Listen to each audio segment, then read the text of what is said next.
Good evening, friends and respected seniors. Greetings from Devbhoomi, Uttarakhand. Today, we are starting our new webinar series, State Arthrodesis, under the aegis of Uttarakhand Orthopaedic Association. We selected this name, State Arthrodesis, so that we can make strong bonding between our members and members of other state, other associations, so that we can know other members of other association, other states. Today we are having blessings with our office bearers of Indian Orthopaedic Association, President-elect Dr. Chaddha sir. Welcome, sir. Secretary sir, Dr. NAVEEN THAKKAR sir. Welcome, sir. Vice President sir, Dr. Anup Agrawal sir.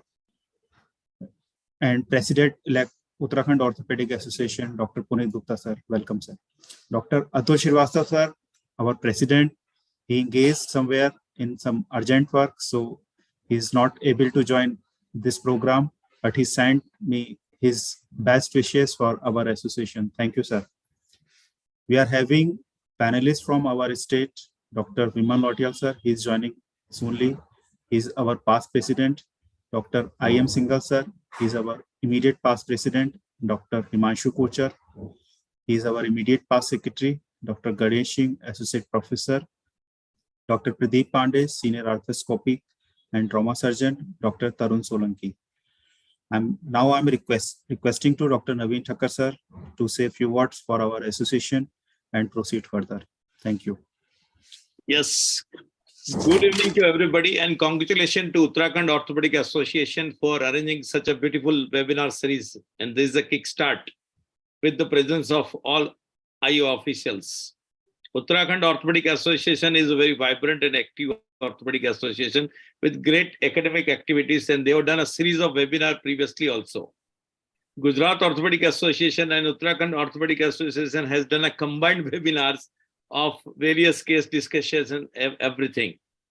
So I must congratulate Uttarakhand Orthopaedic Association and office bearers. They have worked very hard for such a beautiful academic program.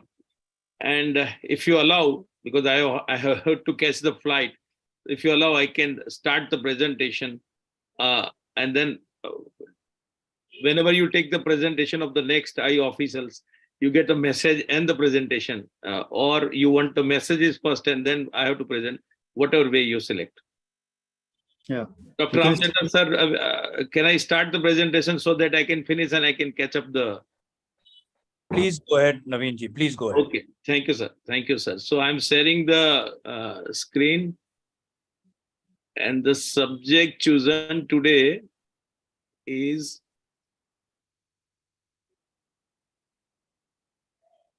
Can you see the screen? Yes, sir, it's visible. It's coming, eh? It's Yes, coming very well. Okay. Yes. So it is just learning together. It is a together learning. So I may ask few questions to faculty so that it becomes a little bit interactive and we can start with some energy. So it is completely a learning together. So I'm starting with one case. Male, 52 years, operated in 2016, and the Enders nails had been done by the surgeon, and it is going for the non-union and breakage of the implant. Ganeshi, what will you do? So this looks like a trophic non-union. Yes. No, yes. No callus is visible. Right. So what will you do? We have to, sir, we will revise it with plate or plus bone grafting. You will go for the posterior plate or plating and compression plating and bone grafting. And bone, yes. Okay. The surgeon has done the same thing. He has done the removal of nails, broken nails, locking plate, bone graft. He has used the locking plate and the bone graft, and it went uneventful. Only complaint of the patient was feeling heaviness and tingling and numbness off and on. That was the only complaint, and patient came to same surgeon for removal of implant, right? Now the story starts. He tried to remove the plate, but could not due to cold welding, right? So again, it went to the another orthopedic surgeon. He also tried to remove the implant, but he could not remove the implant. What will you do? Suppose this patient has come to you, Ganeshji. What would be your option? Probably some of the screws are hitting here, but removal of implant was not possible by second surgeon even. Puneetji, do you want to say something? Sir, it is very difficult to remove in such situation. So Right. sometimes we require Midas kind of thing to remove this thing. So you will plan to remove the screw heads, break the screw heads. Yes, sir. Then how will you remove these screws? With hollow mill I can try, but sometimes it becomes risky because this hole may become the Yes, because stress the riser hollow, site. yes. Ganeshji, hollow mill here, hollow mill here, hollow mill Yes, here, sir. 3 hollow mills here. I think he could We remove can- what was the knot. He could remove this cortical screw, but then again he applied. The knot is such. But the hollow mill here, hollow mill here, hollow mill here, hollow mill here. Will Yes. it is not a No, practical it is not solution. advisable. Yes, it is not advisable. So the first lesson which we learned from this case is that do not take the case of removal of implant without preparation, or have a plan, something plan in your mind. It was very difficult to remove.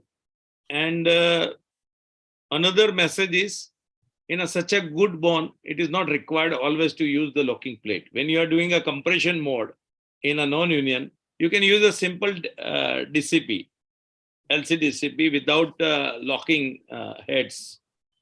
Because the problem is with the locking heads. It's not an osteoporotic bone here. So now let us see how the story goes. The surgeon explained to the patient that the implant is not removable and the further try of removal may damage, and patient was shifted to room. What will you do if you are in that place? Puneet,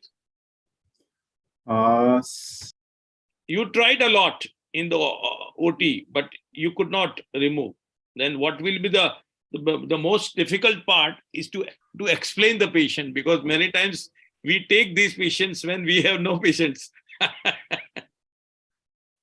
And we ask them that I will remove the implant. The only option is to remove from the other side, sir. Other side. But it is other side of the protruded part of the screw. But it is also very difficult. It's not so easy. It is very also difficult. And if you notice, the surgeon has used the anterolateral route to remove it. If I go back, you see, this is the anterolateral incision he has used, right? Yes. So, as a second surgeon, he tried to do that and patient was shifted to the room. But now, patient has come to you. What will you do?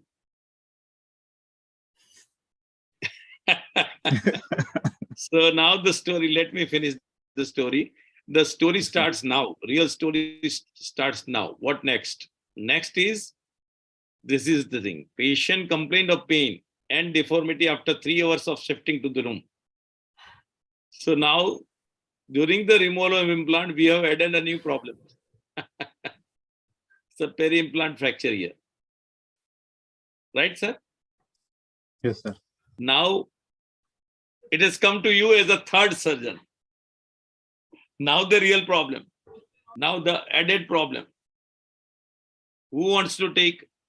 Senior Puneet ji, sir? Anybody else from the faculty?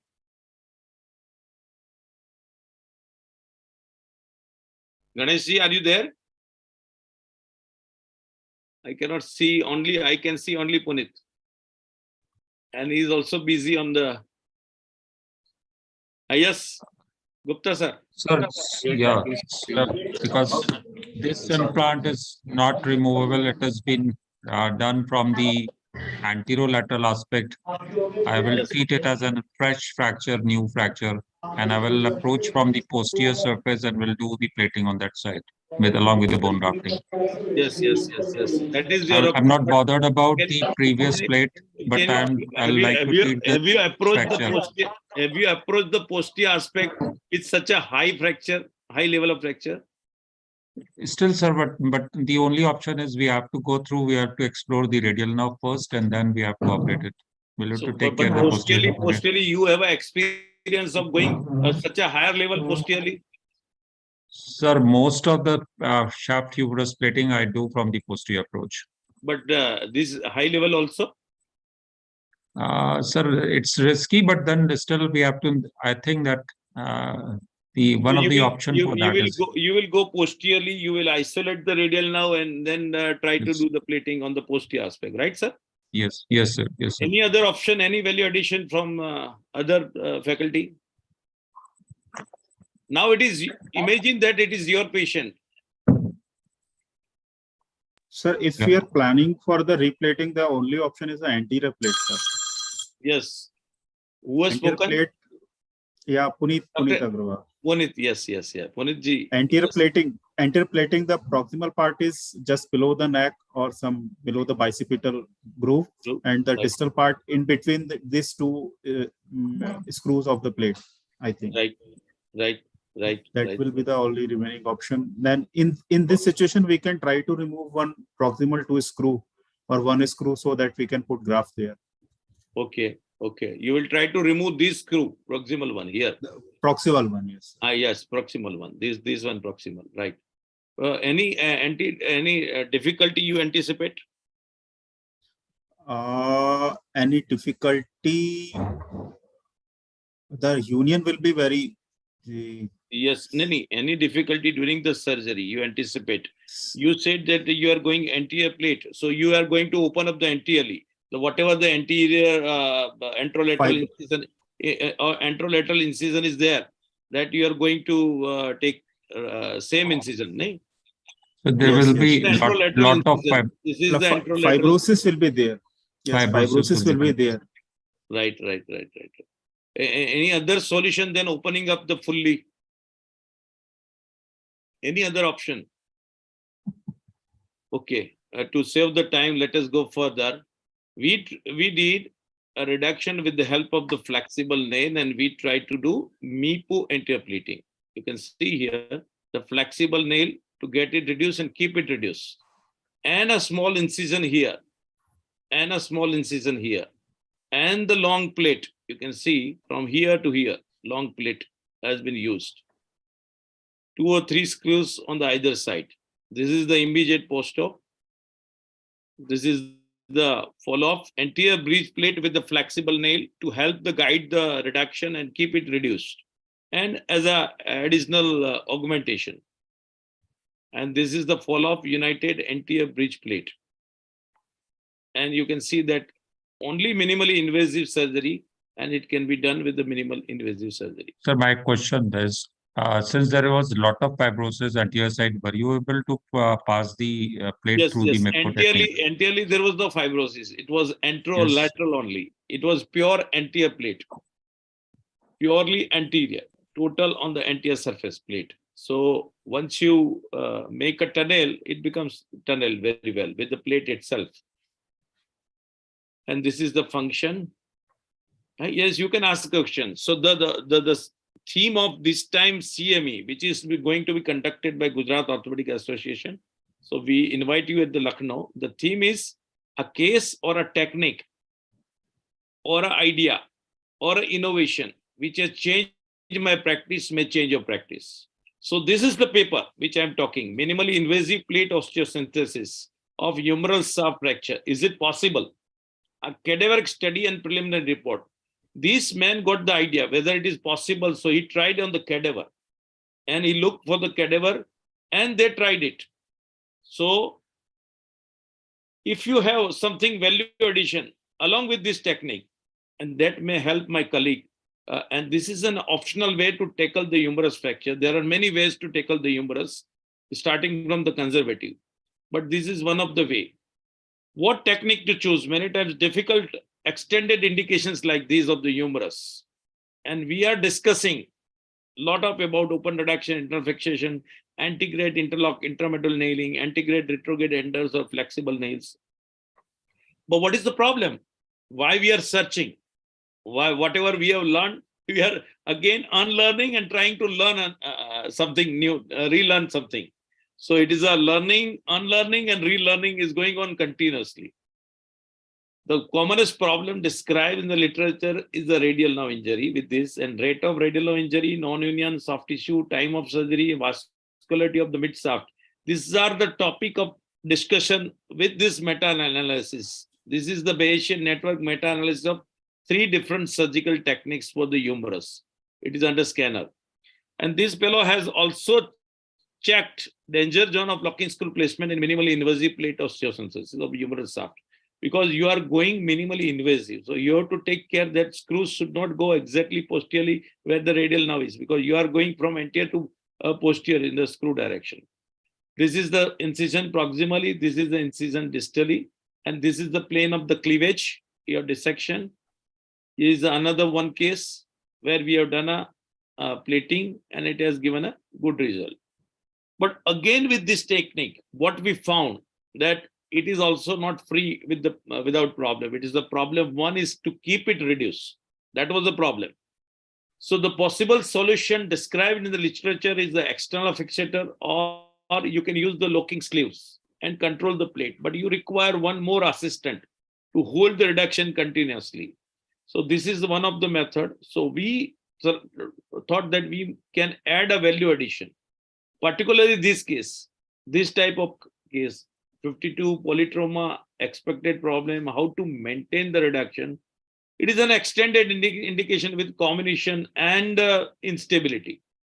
So it requires augmentation also if you are doing minimally invasive. So we have combined 2 minimally invasive techniques. That is a flexible nail from the lateral condyle of the humerus, where it gets very good entry and good support. Point of fixation at the lateral condyle. The bone is very good here, and you can get a good entry there. And you can pass the flexible nail from here. You can see here, these are the 2 incisions for plate, and this is the incision for passing the flexible nail. So you are not disturbing the rotator cuff or the shoulder. And it has given a beautiful result. And augmentation and further, patient is happy. So the scientific paper or a technique which may change your practice, and it may change the practice of others also. So we invite you again at the Lucknow for CME, where you can submit your idea or your technique, which may be helpful to our colleague. Another case, extended indication, fracture dislocation. Again, the same technique of MIPO, and it is giving a very good result.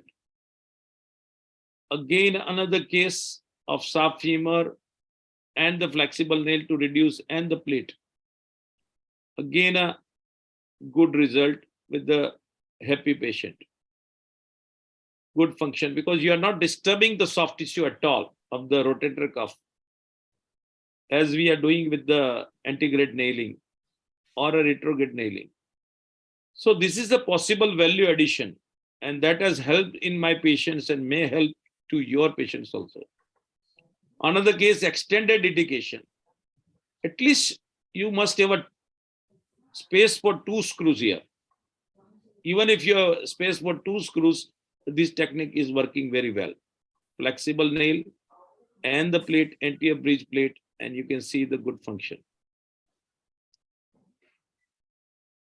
But the second problem, after doing a lot of series of this anterior bridge plate, removal was difficult. In small subset of patients where it is required to removal, the problem, what was the problem of removal? Anybody has thought of the problem here? Yes, sir. Yes, sir. There is, because the holes in between the plate, the soft tissue gets involved. Yes, We have already conducted a thesis on this topic and now we are facing all the patients, they are coming for the removal of the plate. Yes. So here is the idea I am giving, the value addition. Here I am giving what we have innovated. This is the typical problem of soft tissue. The minimal invasive plate osteosynthesis becomes maximum removal. So it becomes, you cannot go blunt and blind. You have to see and have a sharp and open up to remove these all additions. So what innovation we have done and mechanical study is going on, we have to go back to the basics. We have to understand the problem and we have to decide how to tackle this problem and what can be the possible solution. So what we have designed is a special MIPO humerus plate where it is a smooth in between. There are no holes in between.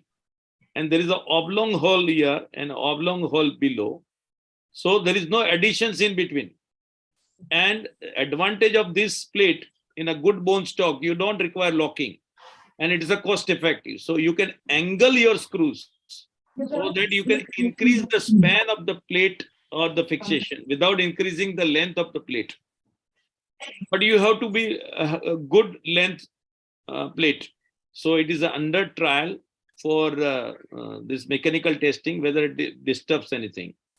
So again, coming to the paper or a technique or a literature or the evidence, there is a literature that effect of the different surgical techniques on the mid or distal humeral shaft vascularity on an open reduction internal fixation versus minimally invasive plate osteosynthesis. Here you can see they have studied and they have found that minimally invasive plate osteosynthesis preserves the vascularity of both the fragments very well. And again, in the detail, this meta-analysis suggests that the current evidence indicate that MIPO is the optimum choice in the treatment of humeral shaft fractures, and that the open reduction and plate osteosynthesis is superior to intramedullary nail. There are small differences and every method is a small problem. But what they have come to the conclusion with the meta-analysis that this anterior breech plate is emerging technology or technique as far as the humeral shaft fracture when you decide to operate. So surgeon has to balance because every case has a different stress and strain curve, different gray area of instability. So we have to balance the stability at the same time flexibility. So must reduce the risk of the plate failure with the rigid fixation. We know that in humerus, conservatively treated get united, but somebody else fixed with the rigid gets non-union. And the optimum interfragmentary movement. So we have to learn from the nature. You can see bamboos. They are stable, but still they are flexible. So we need a stability at the same time flexibility in our system. Again, the same paper which I am quoting here, which has changed my practice, may change your practice. So this is the CME topic, innovation technique paper which changed my practice, may change your practice in Lucknow. So with folded ends, we invite you at Lucknow for IACON 2023 and the CME. Please come and share your innovation, share your work there, research one. And particularly this appeal is the members of the Uttarakhand Orthopaedic Association, those who are not the members of Indian Orthopaedic Association. And there is a special request to office bearers. Please, please, please reduce the gap of the members in your state. Every state has a gap. They have a good membership as far as the state is concerned, but they have reduced number of Indian Orthopaedic Association members. So as my duty of Honorary Secretary of Indian Orthopaedic Association, I just appeal you and all the viewers and young orthopedic surgeons that please become the member. Because why I'm saying this, because the young orthopedic surgeons, this year, we have given 100 UA mentorship. 100 UA mentorship to young orthopedic surgeons. And this year also, we have earmarked the 50 lakh rupees for young orthopedic surgeons fellowships. But for that, it is mandatory to become a life member of Indian Orthopaedic Association. And for benchmark in the history of Indian Orthopaedic Association, now our website is very active and it is interactive and it is very easy to become a member. Just click the join IOA and you will be able to join the IOA with the complete list of the guide and everything is available there. There is no need to make a check. There is no need to check a draft. No paper. It is total paperless. You just submit your papers and automatically you will become the member.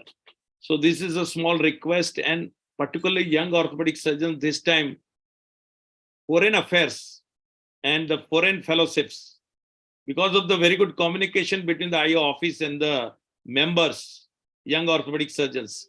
This time we have a benchmark and record-breaking applications, 134 applications for foreign fellowship. And the foreign fellowship committee has worked very hard to scrutinize this all applications and put the marks. And we have put all the marks for transparency on our website, so that the young orthopedic surgeon can see their marks, where they are lacking, so they can improve upon next time, and they can get exactly the position which they want next time. And it gets gradually improvised.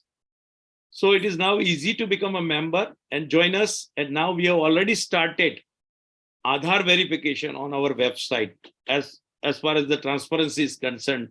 So please log in, update your Aadhaar. It is very easy, 1 minute job. Now we are going to release its PDF file and help file, how to do it. But it's very easy. You can go on the website and you can do it. So again, I'm thankful to all Uttarakhand Orthopaedic Association office bearers and all the viewers and all the members and office bearers for allowing me to share with you this subject. Thank you very much. If you have anybody has any question, I can answer the question. Sir, can I ask one question? Yes. Sir, is it recommended that in the distal screws, do you always explore the radial nerve? No, we are not It should be sometimes we are not few of the exploring, but literatures, it is recommended that do not use the spikes. Do not use the spike. Use only Langenbeck with the gentle retraction, and you can feel it. 2 holes lower down, you can feel it. And with the drill sleeve, you can put 2 screws. You do not require to see the radial now, because we are anterior. It is particularly required if you are doing a MIPO of the Philos plate, where it comes exactly on the anterolateral side. So there it is required. Here it is not required. And there is also in controversy that 2 screws each side or 3 screws should be used. No. It depends on the stability. How much stability you are required. More the combination is the advantage, because the more the combination, your stress and strain is distributed in a wider area. So more the combination, you have to have less screws. Less the combination, the stress is concentrated at particular level, fracture level only. So there you need a stability. And now with this technique, we are doing a flexible nail with the plate. So that has given a very good advantage of augmentation. Without disturbing the endosteal blood supply, we are putting a intramedullary implant. Very flexible nail, which goes from the lateral condyle. And should we always use cortical screws, or in between we can use locking screws also? You can use, it depends on the locking. Ultimately, innovation of the locking plate is for the poor quality bone, nothing else. Locking heads are required for the osteoporotic bone. So that depends on the patient criteria. But always you can use simple screws. Why to use my observation is that if we are using 2 screws only on both sides, by the way, if one of the screw becomes loose, it makes the implant unstable. So in those cases, we can use the locking screw also, so as to support that screw. But the locking screw also get loose, because locking screw gives the false security, because it locks in the plate. That also gets it's not locked with the bone. It's not locked in the bone. So but that is we not the use thing. But if you feel that it is unstable, the only test which is important, then you fix up the 2 screws on either side, and you try to rotate external and internal rotation, and see on the C-arm live, not a static, it is a dynamic. And if you see that there is a rotational movement between the two fragments, you can add another screw. That is the only way, because it is case to case. It cannot be a cookbook. So it is a case to case. So you have to check the stability. The particular problem is the rotational stability. Alignment you have done. You have done the axial stability, but the rotational stability is the most important part. There you have to add this third screw on both the sides. Or if you feel while drilling and putting that screw that you have felt not a good sense of stability, then you add a third screw. Is it right, sir? Yes, sir. Yes, sir. Thank you. Thank you. Thank you. Thank you, sir. So can I take a leave? Yeah, sure, sir. Thank you, sir. Thanks for Thank you. your Thank you all. presence, sir. Thank you.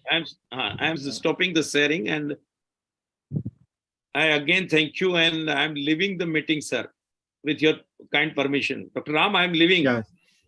Thank you. Thank you. Thank you, sir. Thanks a lot, sir. Thank you. Thank you. So now I'm requesting to Dr. Ram Chaddha, sir, to present his talk on decision making in acute on chronic low back pain. Good evening, everybody. On behalf of the Indian Orthopaedic Association, I welcome you all and congratulate you on an excellent theme where you are adhering and arthrodesing the various states together. And you've chosen a large number of good speakers. Is my screen visible? Yes, sir. Okay. No. Screen is not visible, sir. Screen is not visible. Give me a moment.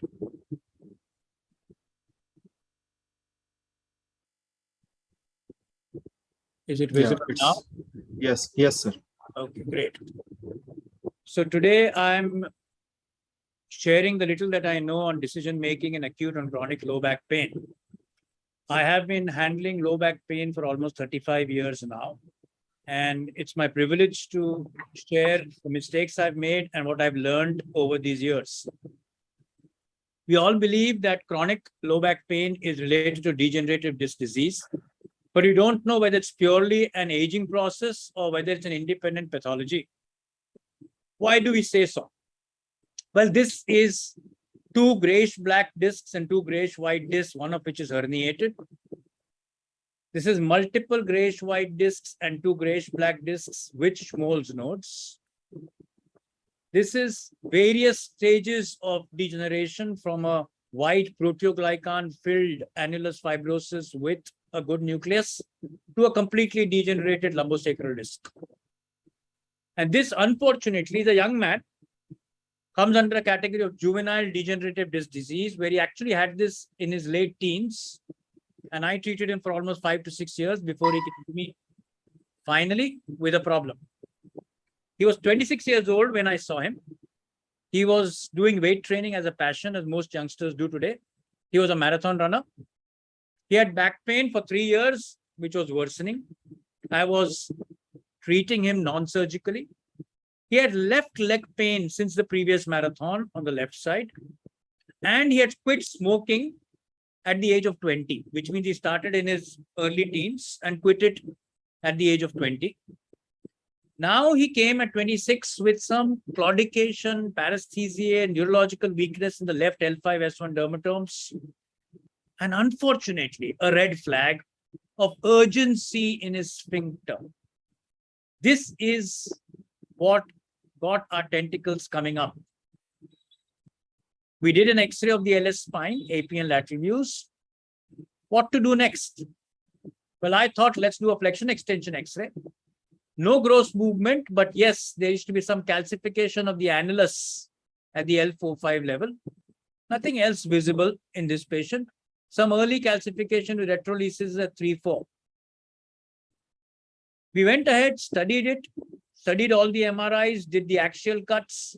Interestingly, found left L5-S1 total lateral recess stenosis with a large disc, acute on chronic, a left posterocentral and foraminal disc at 4-5, and more of a posterocentral disc at 3-4 with lateral recess stenosis left more than right.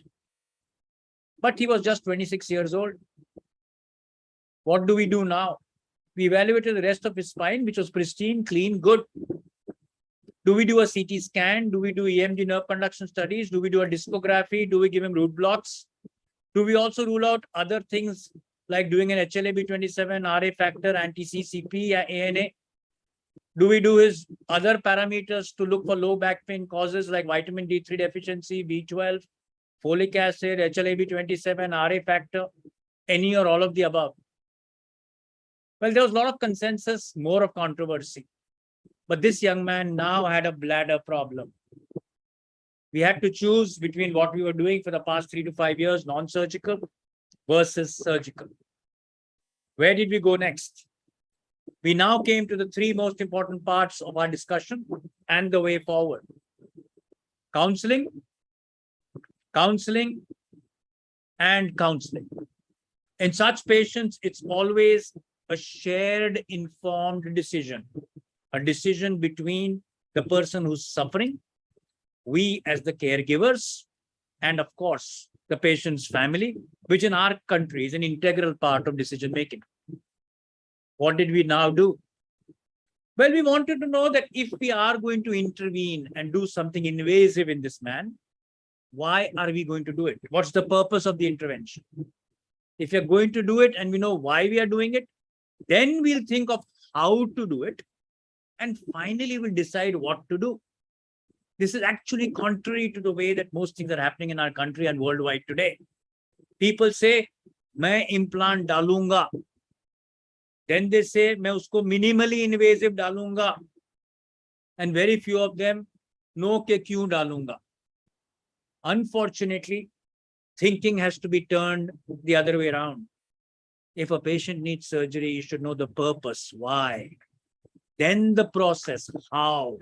And finally, which product you're going to use or what, rather than the other way around. So yes, the why begins with the fact that this gentleman needs decompression. Where all does he need decompression? Probably at all the 3 levels. Would we do a fenestration? Would we do a laminotomy? Or would we do an interlaminar discectomy? Or would we look at the conventional whole hog complete laminectomy? Your guess is as good as mine. If we decompressed, would we think of fusion or give him a non-fusion option because he's just 26 years old? Well, we had a lot of non-fusion options available then. We had the flexible rods, we had flexible cables, we had springed rods, we had knurled rods, we had everything available. We also had the interspinous devices, and we had the disc replacement, which came in and disappeared in the lumbar spine, but was available. With all these options, where did we go next?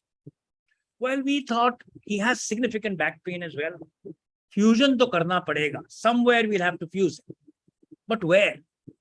Would we fuse all his 3 lumbar levels lower down and give him a stiff spine from the age of 26 onwards? I was not willing to accept that. Would we then use a hybrid option where probably we'd fuse one, decompress the other, and maybe give a flexible mobile segment above? Well, we played with all these options and did a combination of all 3. At L5S1, I did a T-lift from the left side. At L45, I did a decompression with a posterolateral, complete decompression, but a flexible rod. And at L34, it was just a micro decompression. So I combined all the 3 things from below upwards, fusing, flexible, and complete mobility. This is what it looked like immediate post-op. The skin staple suggests that it was immediate post-op. 7 years down the line, which is also 5 years back, this is what he looked like. He is still running the marathon, is now getting close to 40 years of age, and is doing well. What did we learn? We always follow the principle of treating the man and not the scan. I follow an acronym called MIRACLE. Minimal invasiveness, risks, and cost having a lasting effect. Which brings me to where we have our discussion today. 45-year-old, middle gentleman, middle-aged, chronic low back pain. Suddenly, 4 days back, developed severe right more than left leg pain. mainly in the L5 dermatome. And this is what it looked like. A large disc extruded at L4-5 on the right side. If we were to take it out, this is what it would look like. Neurologically, his right L5 was a shade weaker, EHL, extensor hallucis longus. What do we do now? Well, a surgeon's hands are itching and he wants to do something immediately. But do we conserve or do we operate? What does evidence, expertise, and experience say? Well, it says we should not operate these patients immediately. With a mild early deficit, what do we see?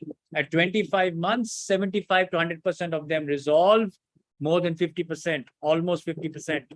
Almost 40% have 50 to 75% resorption, and only 12% have less than 50% resorption. So most patients at the end of 25 months have MRIs looking that well, but believe me, the man feels much better than the scan.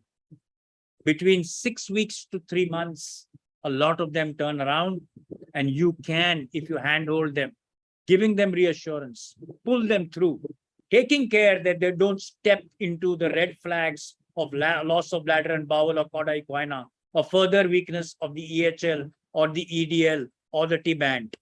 Having said that, it is a very, very challenging course to follow non-surgically, but give the patient the best option and take an informed shared consent.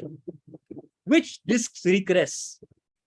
The more degenerated the disc, the higher the chances of regression. The greater the size of the herniated fragment, the greater the chance of regression. Young discs which are contained in a narrow lateral recess do not really regress. In fact, it's those large centrally placed discs which shrink and disappear. There's no real correlation between the site of herniation and regression.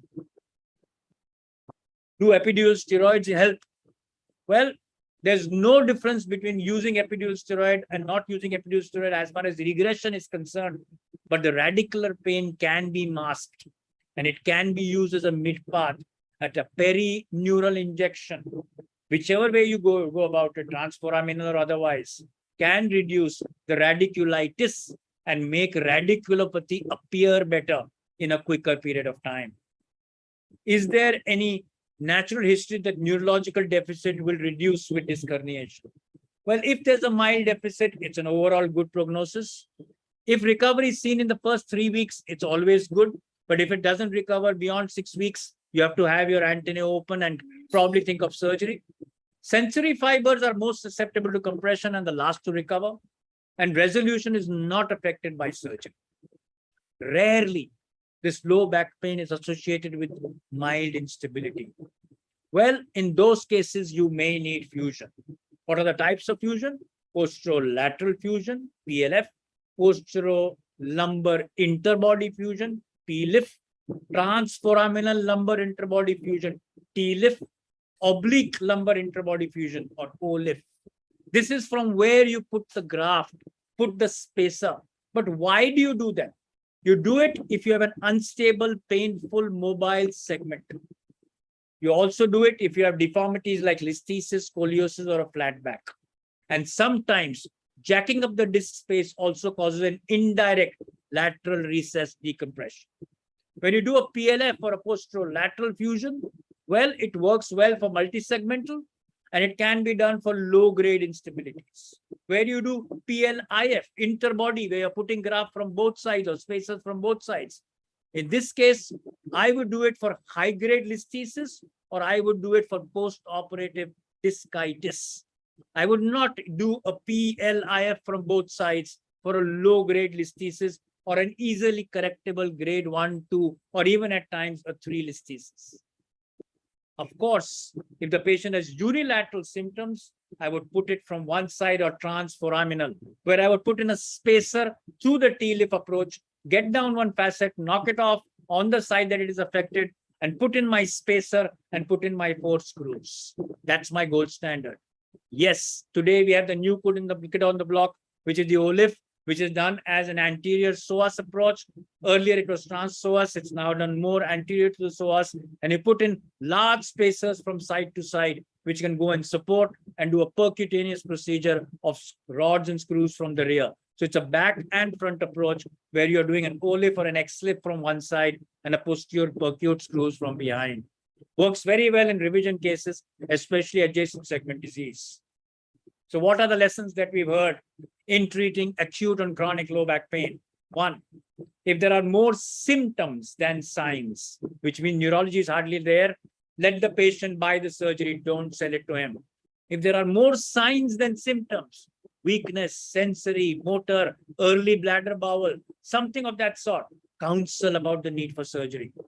In early osteoporotics, where there's not much of neurology, aggressive medical therapy, and I use everything from bisphosphonates to monoclonal antibody like denosumab to teriparatide in whichever way I can, because I believe osteoporotics also need good health. Complex lumbar canal stenosis, where there is scoliosis, listhesis, redo, less is always more.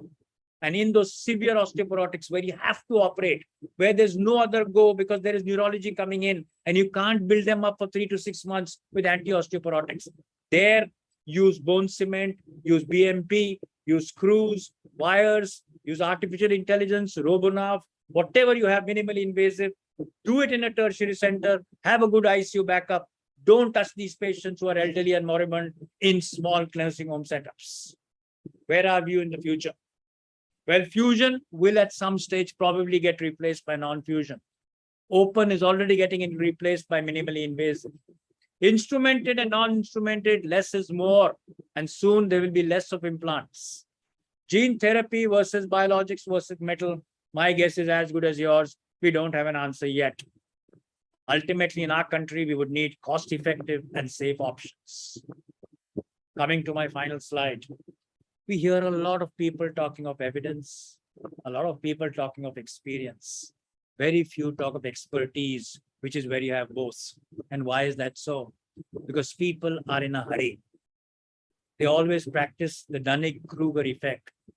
The more you know, the less confident you're likely to be, because experts know just how much they don't know.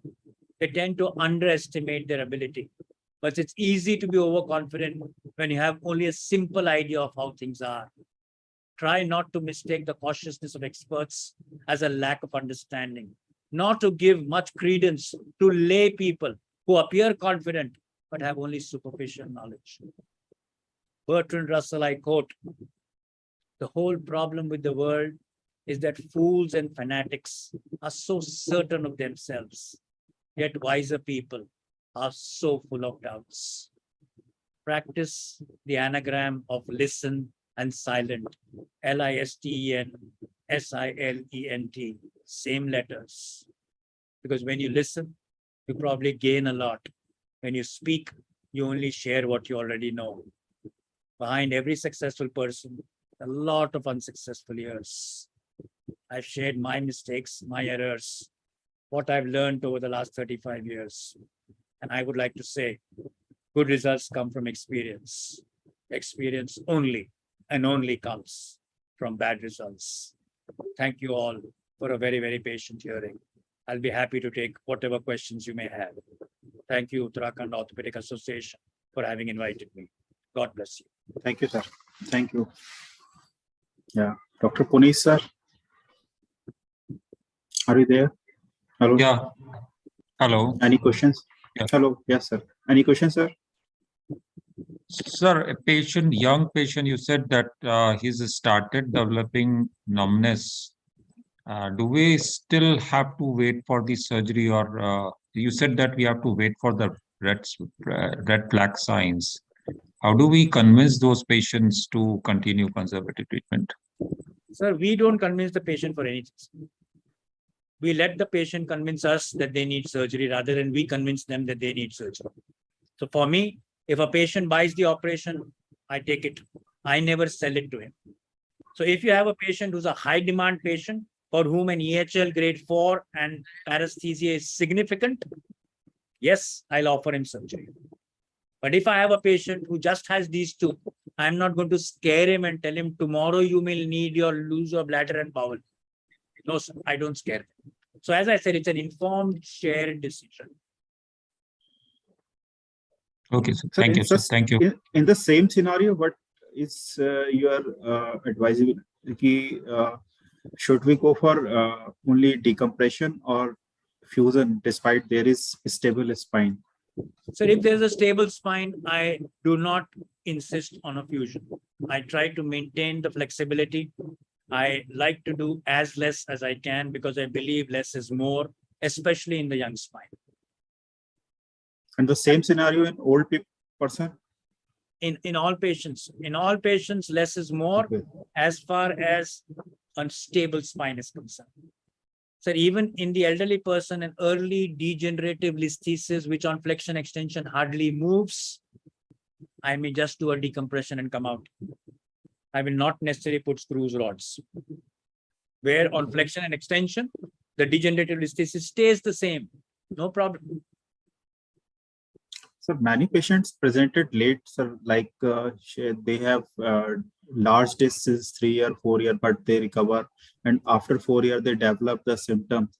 And sometimes they have red flag also. So is there any extra advantage, or what is your suggestion? Ki we have to operate in these patients, or we should keep watching this patient? Sir, if there is a red flag which is of acute onset, you have to operate. There is no discussion. And you have to tell them very clearly why you are suggesting surgery. Red flag is cauda equina, recent loss of worsening of neurology under your care.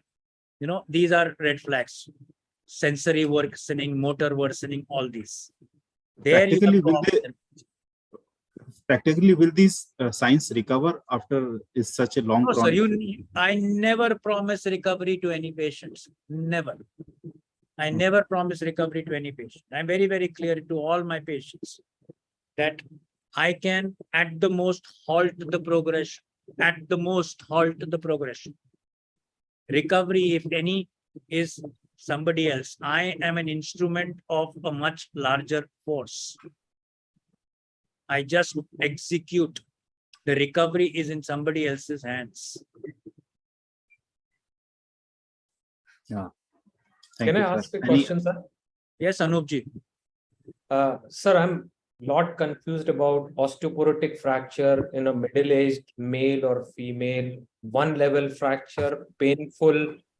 Now, there are a lot of instrumentation. If I have the facility of instrumentation, things like augmentation by cement or balloon kyphoplasty, what should be the choice given to the patient? Sir, I didn't ask the question. The question was middle-aged or elderly osteoporotic, sir? Middle-aged. So what is middle-aged and osteoporotic? That means it's a primary osteoporotic? We are not primary osteoporotic. When I say middle-aged, it is somewhere around 50, 55, elderly 60, that rate. Okay, so you are talking of either a postmenopausal osteoporosis in a lady or a senile osteoporosis in a man. Man, yeah. And the fracture is an osteoporotic fracture. You may or may not have a DEXA at that time. That's fine. Patient is osteoporotic. In this situation, again, my primary line of treatment if the patient is neurologically intact is non-surgical. I repeat, my primary line of treatment in this patient, if the patient is neurologically intact, osteoporotic fracture is non-surgical. And I first rule out everything from doing a DEXA if my patient is mobile to doing a serum protein electrophoresis and ruling out multiple myeloma, because this is the commonest that we should not miss. I do a D3, B12, HbA1c, uric acid, calcium, serum PTH, and a serum creatinine. Having done that, I do a DEXA. With these in my hand, I start medical management of the treatment of whatever it may be. I protect him with or her with a brace. I allow them ambulation with an anterior hyperextension brace. I do not use a Taylor's brace. I repeat, I wear an anterior hyperextension brace. I do not use a Taylor's brace. I start them with ambulation. These patients, a lot of them will settle with a mild acceptable kyphosis. A few of them will not settle, will have transition pain. That means every time they lie down to get up and get up to lie down, they have severe pain. These people at 3 to 6 weeks will need a sitting and a supine lateral view to see if they are developing a Kamal sign or a pseudoarthrosis. If they're developing a Kamal sign or a pseudoarthrosis, then start thinking of early non-union. That's where you have to then think of intervention, not for the first 6 weeks. First 6 weeks, give them best non-surgical care in neurologically intact. Neurological involvement in osteoporotic fractures is rare and few. There your thinking changes, then you start thinking like a traumatic fracture, no problem. But otherwise, non-neurological, give them time, give them 6 weeks, give them pain relief. A lot of them, 80 to 90% will settle. A few will develop that pseudoarthrosis or Kamal sign. Yes, there you have to then plan and execute. Long segment, with or without cement, kyphoplasty, posterior shortening, back, front, various options. But medical management, most important.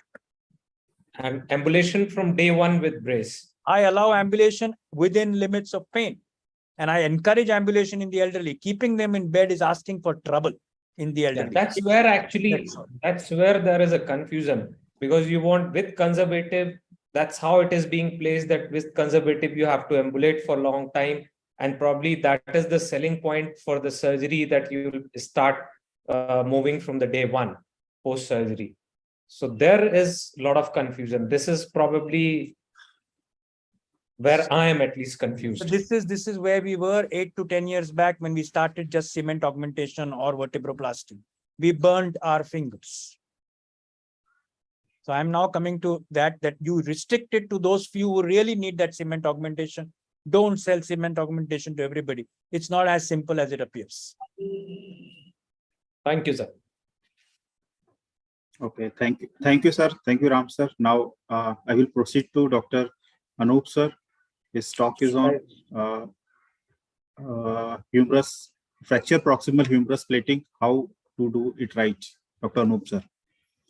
Thank you, Puneet. Should I share my screen? Yes, sir. It's visible, sir.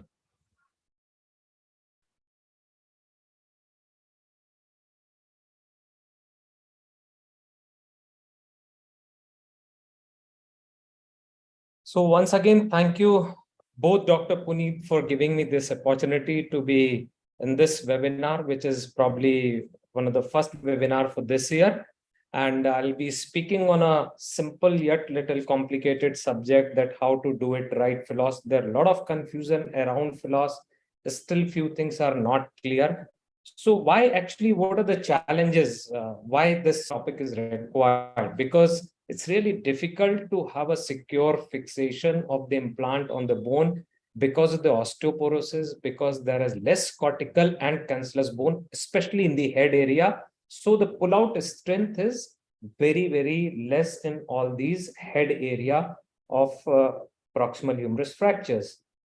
So the main advantage with philos in osteoporotic patients or elderly patients with proximal humerus fracture is higher resistance against bending forces, less screw loosening. I won't say no, but yes, less, decreased secondary loss of function because of loss of fixation. So the key to success in putting a philos is, I'll cover up all these points: proper approach, minimum soft tissue damage, axillary nerve care, proper reduction, suture fixation of tuberosities, proper placement of plate and screws, how to put a calcar screw and when to pull a calcar screw, what are the necessities of medial augmentation, and early physical therapy. I'll pick up one by one. So there are basically three different approaches: deltopectoral, enteropectoral, enterolateral, and transdeltoid lateral. That is the MIS normally.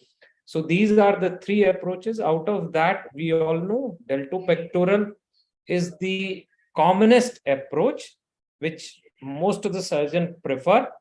Few go for enterolateral, and minimal invasive is not being done by everybody because only the experienced surgeons can do.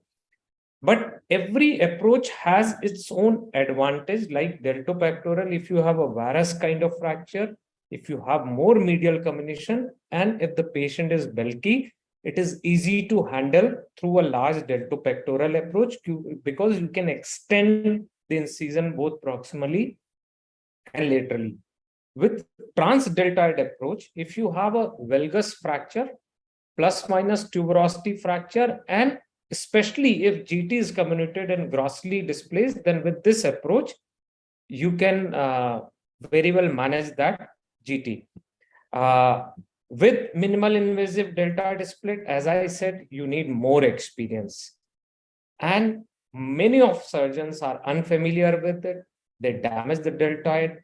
There's direct manipulation of axillary nerve which is involved. You need to feel it, assess it, and then difficult to assess the medial cortical comminution with this approach and assess the medial pillar stability, which is one of the key. And problems are there in converting to orthoplasty midstream if ever you need. So as always, in every fracture management, we talk about minimum soft tissue handling and minimum soft tissue damage so that the blood supply to fracture fragment remains same. That we have to follow here. Whatever the approach may be, but your soft tissue handling has to be good. A word about axillary nerve. Now, this is very startling figures which had been quoted in this publication in 2001, where they talk about they had done an EMG of all those patients and they documented that a nerve injury could be present in 67%, and out of that 58% would be of axillary nerve. Now, when they talk about axillary nerve injury, not necessary that it's a complete injury. They're talking about many a times neuropraxia, which is impossible to assess without EMG, at least in injury when a patient has the injury. The only way to assess these are to do an EMG.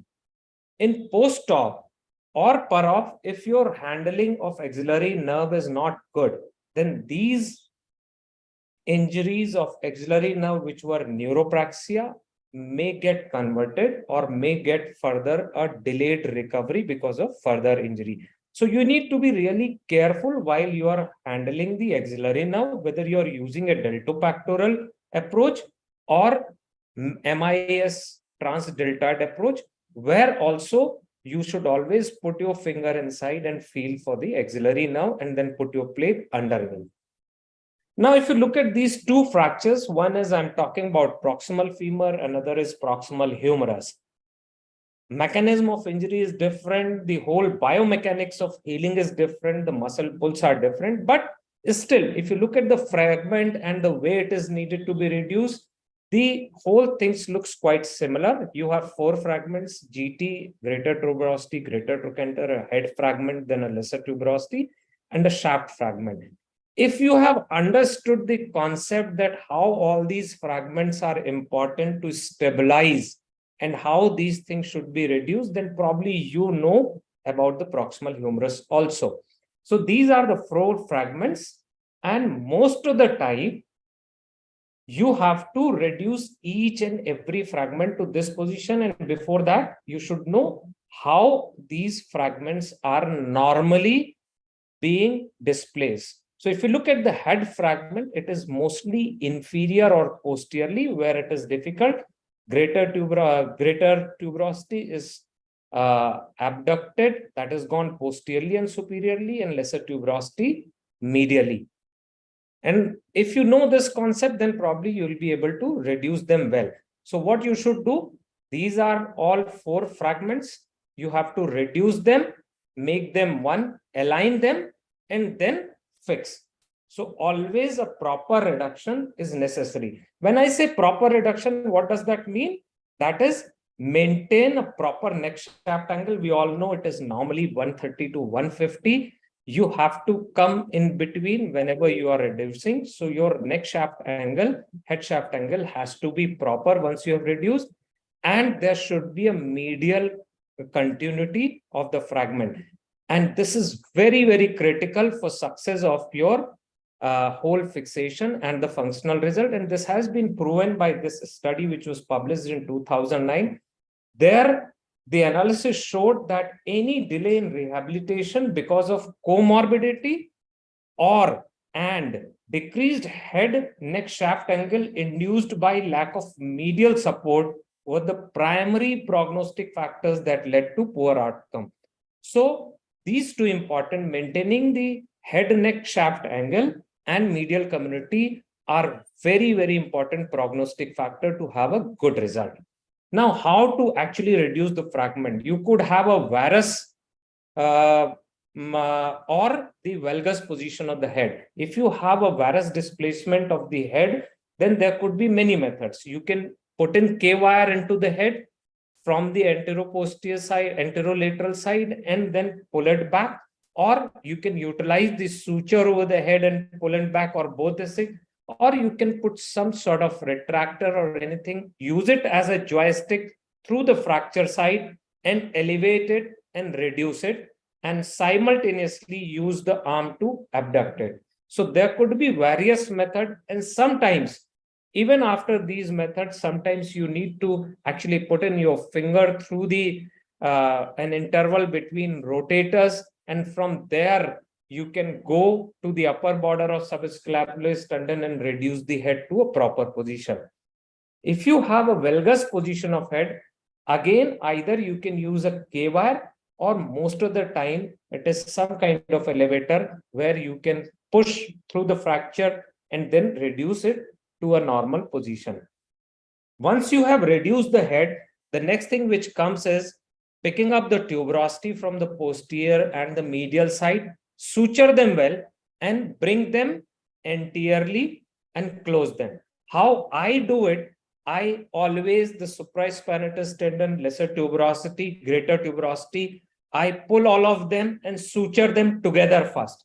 So you can see in this picture, all these fragments have pulled forward and they have been sutured back together. Now this makes whole of the proximal fragment as one reduced piece, and it becomes easier for you to align this with the shaft. You can see that without any further K wire, how well it is being reduced. Now, only thing which you have to adjust is now the neck head shaft angle, which will be required. So once you have reduced this tuberosity, you have to reduce this whole proximal fragment and put the plate. Now for varus, never ever try to first put this screw onto the shaft and then try to reduce the whole fragment through the plate, because you will not be able to. So you'll have to pull back, correct it, then put the plate and then fix it like this. While if you have a valgus position, then probably plate can be used as a reduction tool. Like here you can visualize that first you put your distal screw, and thereby you can reduce the head fragment by tightening the screw, and it is well reduced like this. So plate can be used as a reduction tool only in valgus, but not in a varus dislocated varus position of the head or the proximal fragment. Once I position my plate, then what I do is always pass all those suture again through this and bring them anteriorly towards the plate, and then I fix them together, again bind them to make one whole scenario like this. This is an example how it is being given, that head fragment is very porous. By tightening the greater both the tuberosities and head fragment together, and then again by the plate, increases the strength of your fixation 3-4 times. So always do that, and that is how to do it. Now, how you should place your plate onto the shaft.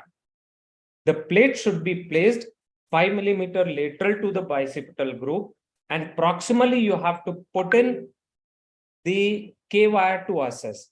Now, why I'm showing this, many a times I have seen people put the K wire through the most proximal hole and try to assess.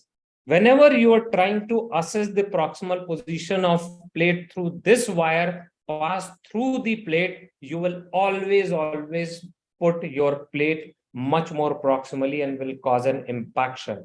So always use the zig proper and then assess the placement of plate, and that is how you put the plate proximally. Once you have positioned the plate, always make sure that you are not only just seeing the AP view, but always check the lateral view to see the typical bulb position, and the plate is distally well aligned to the shaft.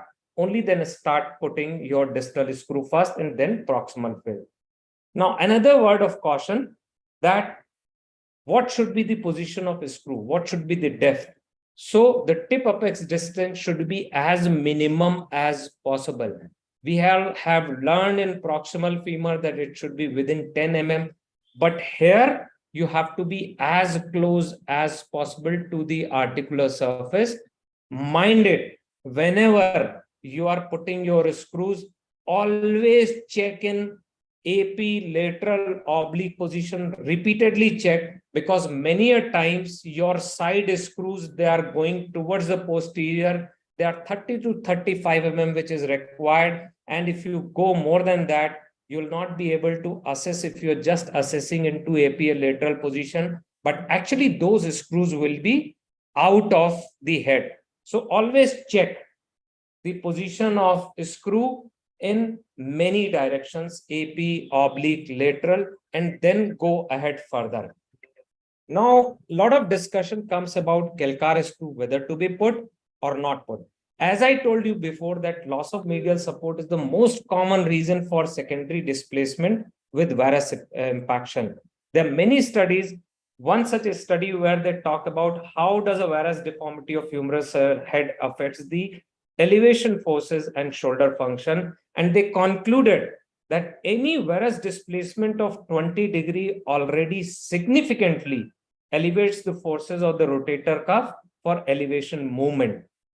And dislocation and even penetration or cutout of the locking screw, especially in fracture with varus impaction, is reported frequently and can cause severe cartilage damage of the glenoid cavity. Another study published by Gardner et al., and they have shown that loss of medial support results in a 5-fold higher cutout rate of the locking screw.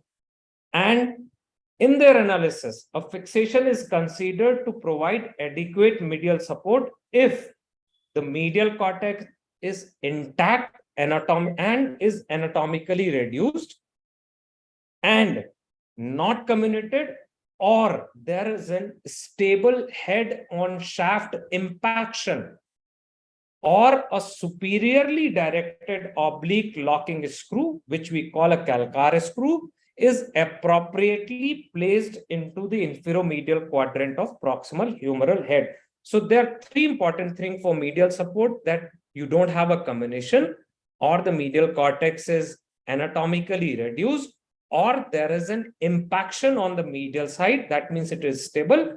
Otherwise, you would need a locking screw.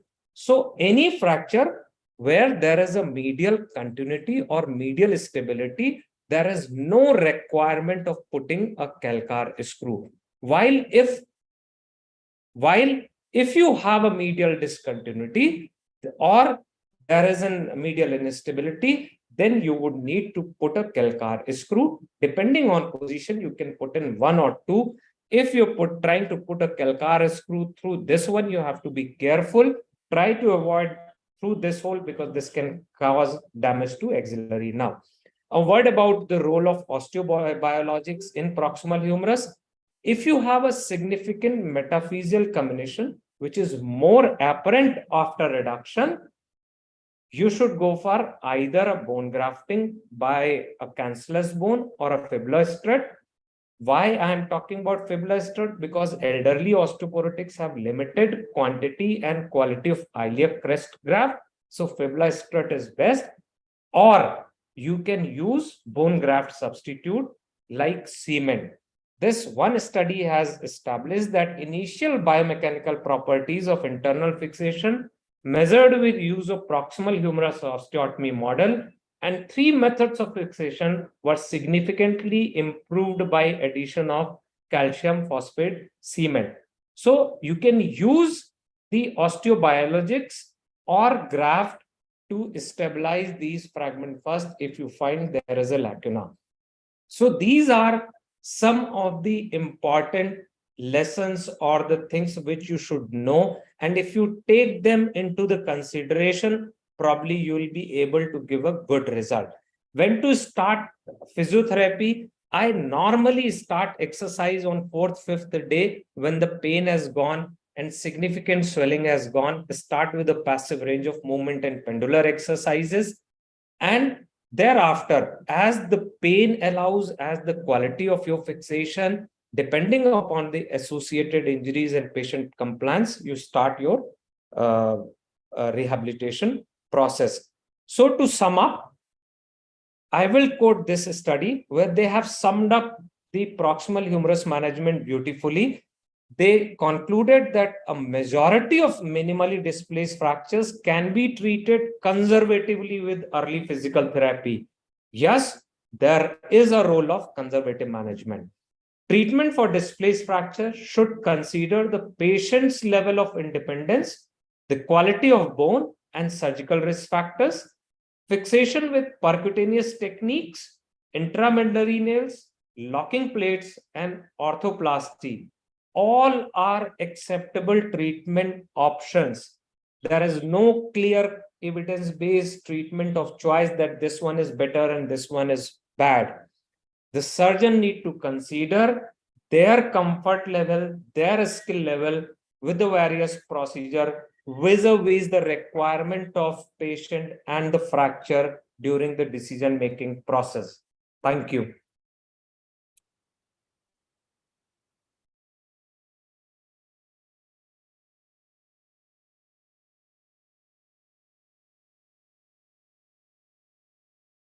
Thank you, sir. Thank you for the nice presentation. You elaborate everything from the basics to advanced and post-operative management also. There is one question from audience. Dr. Gaurav Sanjay is asking, what are the tips and tricks in 4-part fracture dislocation when there is a head split fragment? And how does he know, is there enough purchase in a head split fragment as it is to penetrate intra-articular in small head fragment? See, it depends upon if the head is split in 2 parts, that which if you have a larger, more than 2/3 of the head is intact and there is a smaller fragment, then probably you can go with it. But if there is a head split fracture which is much more comminuted and elderly patient, then probably arthroplasty is the right treatment. As far as purchase is concerned, it is almost impossible to really assess. That is the reason of failure of philos in many of the patients. So now how we follow is, I talked about the TAD, that as close to the articular surface as should be possible. All your screws should be fanned out and try to fill up all the proximal screw. The problem, that is the problem with indigenous Indian plate. Many a times you feel that screws are not fanned out like this if you compare the other plate.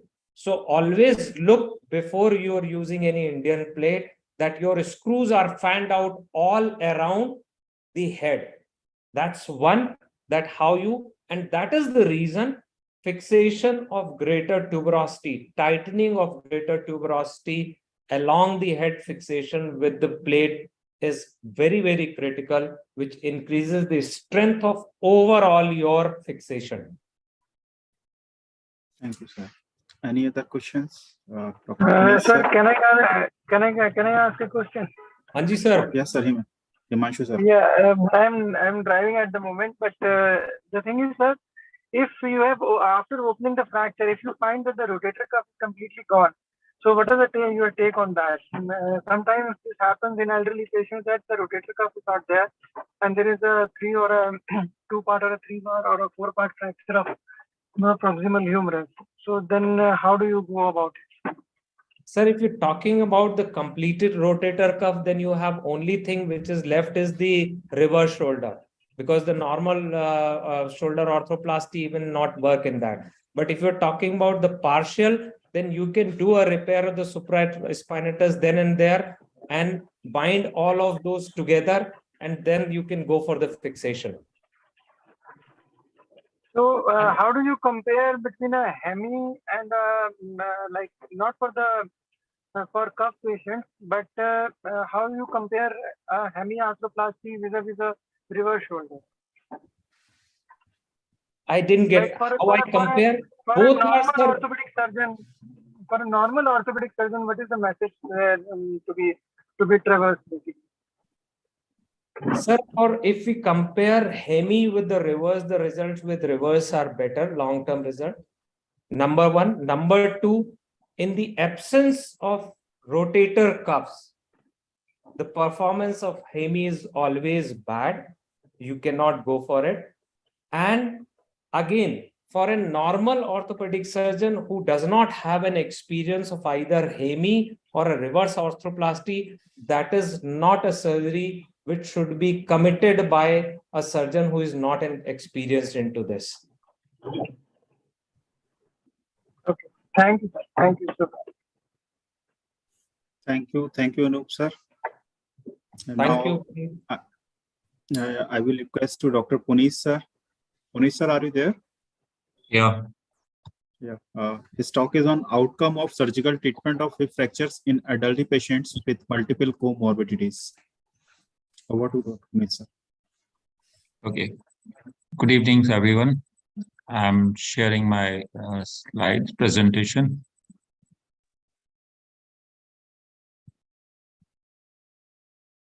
So my slides are visible now? No, sir.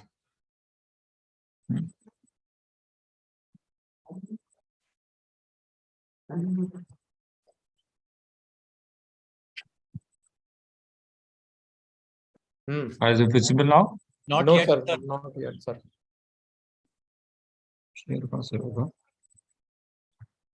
Sir, bottom of the screen पे share screen पे जाइए sir, bottom of the screen पे center में जो green knob है नीचे से Arrow बना हुआ है सर उस पर.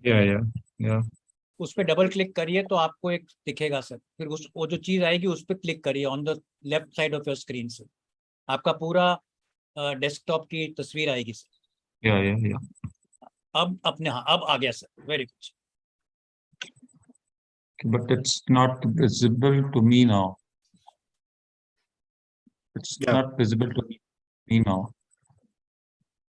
The screen is visible, sir. Now you can start your, you can click on your presentation. Okay. Yes. Sir. Yeah. So on presentation, slideshow mode. Yes. Perfect, sir. Perfect. Okay. So first of all, I would like to thank Dr. Puneet Agrawal for in giving me opportunity to present this presentation. This is my topic is outcome of the surgical treatment of the hip fractures in elderly patients with multiple comorbidities. So the aging population is rapidly increasing here. We have a lot of patients, elderly patients, and those the age, it's definitely increasing. And the more problem is these all elderly patients, they have multiple comorbidities, and they also have high chances of hip fractures, mostly because they have high tendency to fall and their bones, they are osteoporotic. So this multiple comorbidities like diabetes, hypertension, cardiac diseases, liver diseases, Parkinsonism, these are also on increase in these elderly patients.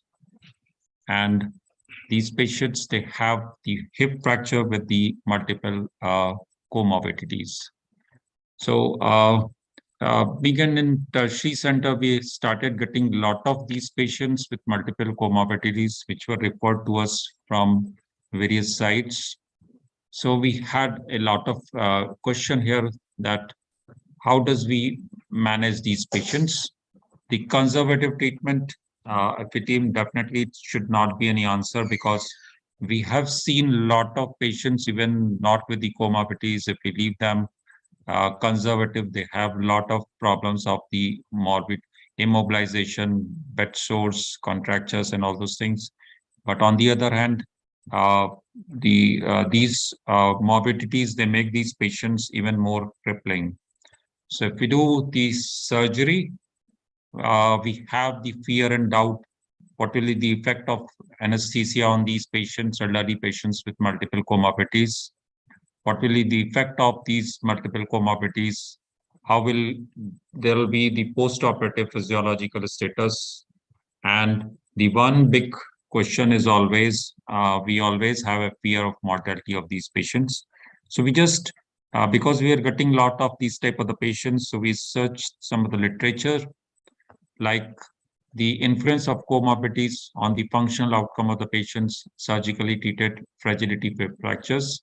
They concluded that this study confirmed that the comorbidities, particularly dementia and diabetes, significantly influence the functional outcome 6 months after the fragility fracture, and surgery definitely improves the mobility.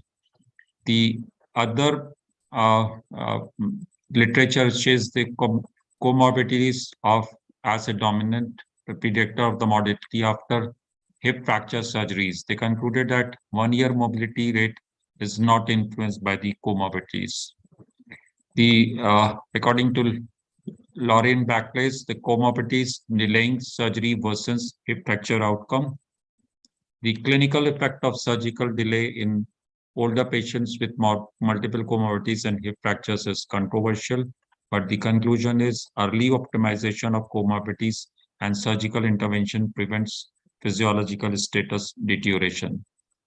While the determinants of functional outcome of the hip fractures, the role of comorbidities, the comorbidities determine the post-operative outcome in elderly patients. So after seeing all these summed up literatures, we did a retrospective analysis of 69 elderly patients of the hip fractures managed by us by the surgical intervention between January 2022 to December 2022.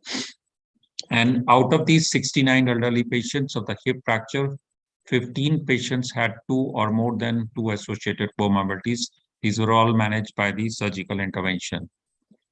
In the retrospective analysis, these 15 patients were called for the follow-up, or they were just contacted by the phone to know about their rehabilitation status, activities of living, daily living, morbidity, and mortality. So we found that 2 patients, they expired within 3 months after the surgery, and 1 patient expired within 3 months after the surgery. But rest of the 12 patients, they were still surviving. They were able to do their activities of the daily living with or without support. And we collected their data. We just found that the patient's maximum age group of the patient was 82 years. He had ejection fraction even 54%. We operated him within 48 hours of this injury. He had 3 or 4 episodes of hospitalization related to the cardiac problems, but the patient was completely mobile. He was doing his all activities. 1 patient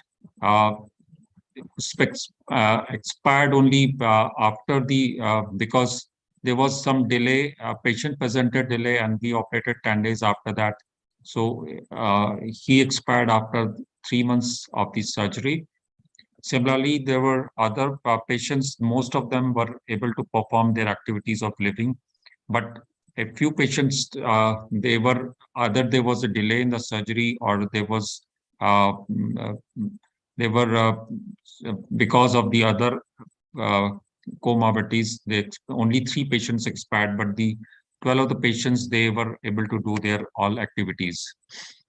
So inspired by this, our retrospective analysis, we started doing a prospective studies since January 2023 to find out the outcome of surgical treatment of hip fractures in elderly patients with multiple comorbidities.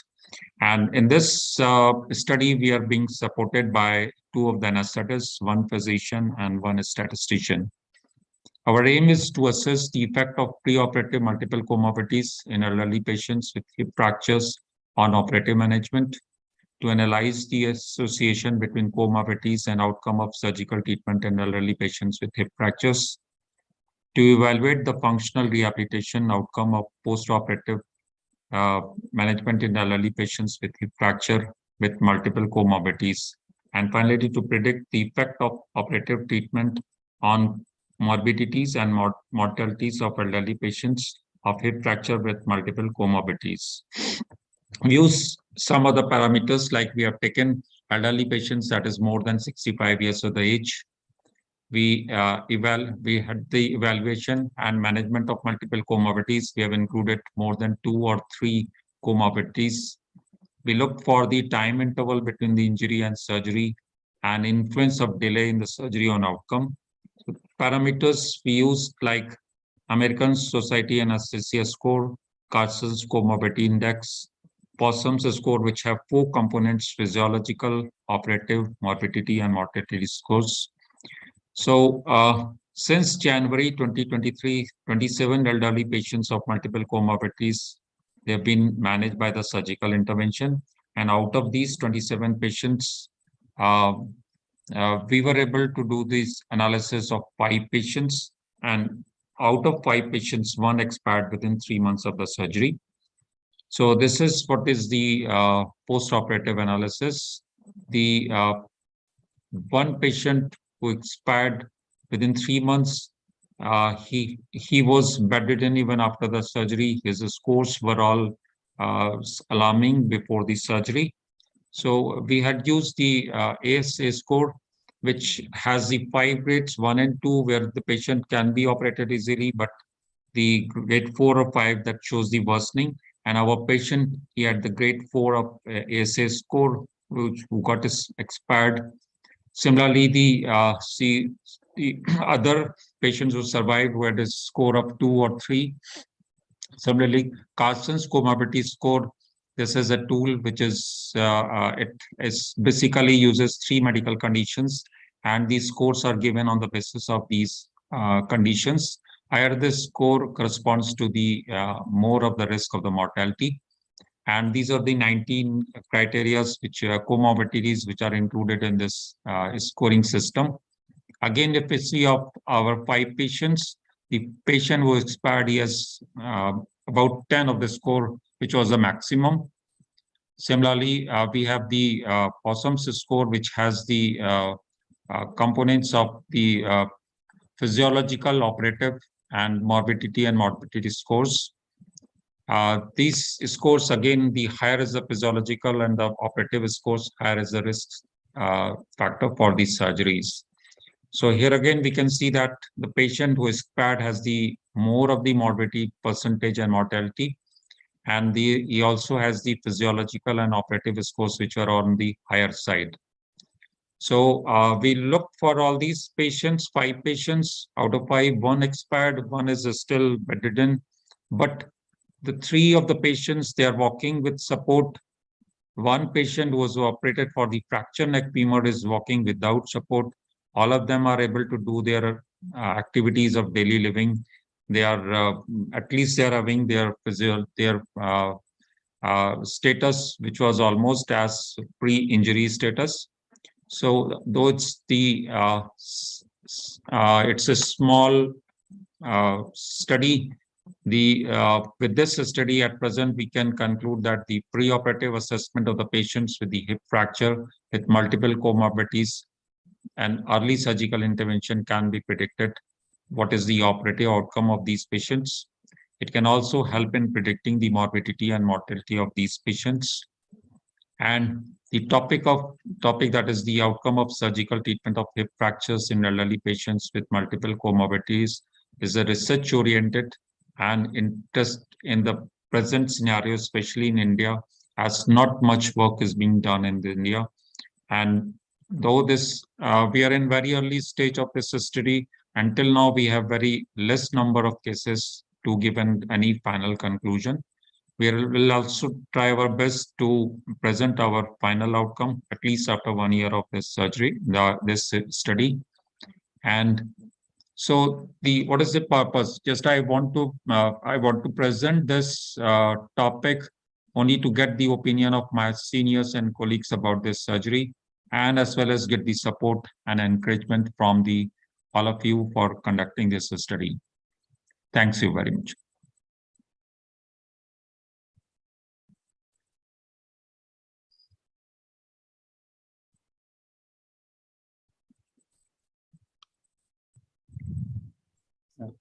Thank you, sir. Any questions from the panelists and faculty members? Sir, can I ask a question? Hello? Yes. Yes, sir. Yes, Yes. sir. Yeah. Sir, Stop sharing the talk. Hello? Hello? Hello. Hello, am I audible? Yes, sir. Yes, sir. Yes, Himanshu, sir. Proceed. Yeah, sir. There are primarily two hip fractures: the fracture neck of femur and fracture intertrochanteric. So, were there any were they the patients were subgrouped into fracture neck of femur and fracture intertrochanteric also?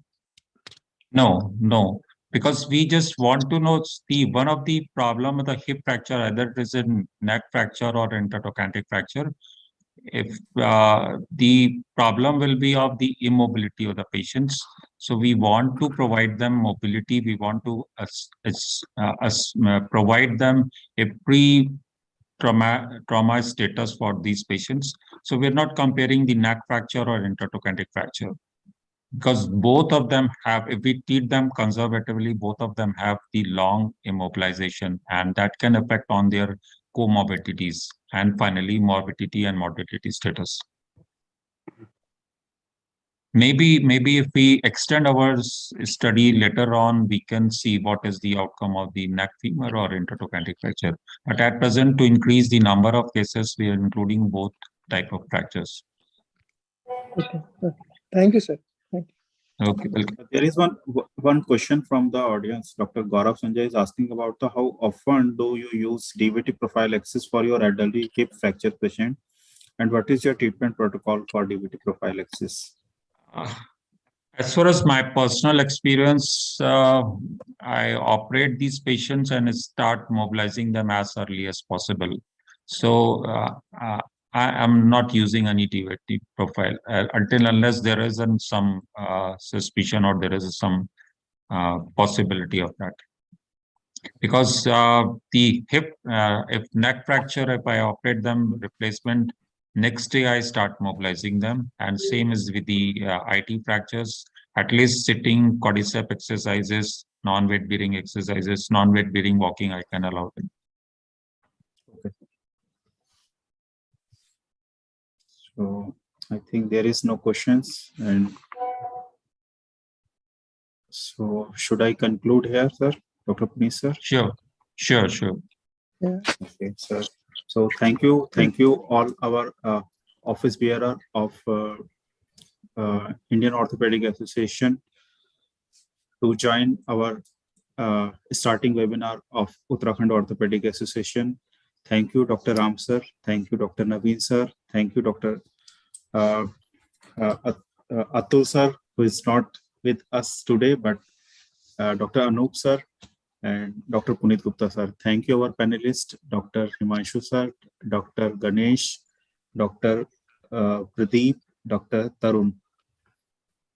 Thank you, Ortho TV. Thank you, Ashok Sham sir. Thank you, Rishi.